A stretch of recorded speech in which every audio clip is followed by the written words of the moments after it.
psychedelic thing? Oh, that's so obvious to me. Like the whole Aubrey and Ferris and all that circles. What I can tell is that this psychedelics are only repressed because of stigma. No. I mean, I don't drink. I haven't any even drugs. smoked a cigarette. Like I'm super weird, You drink? but yeah, I drink wine. But I've been drunk like 5 times. I'm completely sober, and I love that, but I still love that thing. Yeah, me too, because I don't have feelings and opinions when it comes to business. Would you do them? I probably wouldn't, because my mom Nancy Reagan me out too much. It's a framework for me. But I will say this, I'll never say never.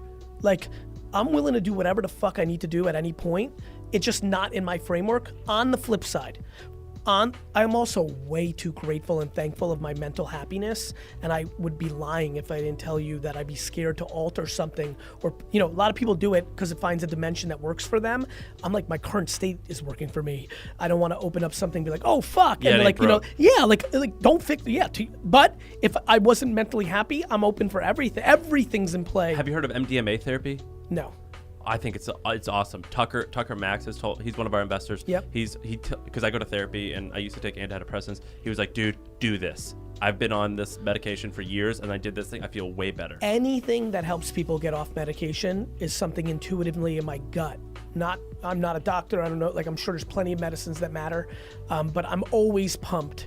Knowing enough about the business of pharma in America, I'm always pumped if people can find a different way.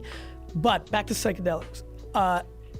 And sexual experimentation. Like, what you're seeing right now is a mature, practical version of what you saw in the 60s. And I think it's a game of stigma. What's an example of what's an example? Well, I think, when I think about my friends in Silicon Valley who talk about, psychedelics and things of that nature, inevitably in that same dinner, it gets into alternative sexual relationships and open marriages in a more progressive way than open marriages, or I don't think I could ever do that. It's not for me either. But but I don't like imposing what I think makes me successful in these talks is I never impose my will or opinion on what will happen. Sure. All my friends that are like, fuck, I got TikTok wrong. It's like, and whether TikTok disappears tomorrow or not, there's incredible money being made in the TikTok infrastructure, and that's what we're talking about. Business in this narrow way, and they're like, why are you always right? I'm like, because I don't impose my opinion. Because I'm talking to these inner circle friends, I'm like, you said it was stupid for you.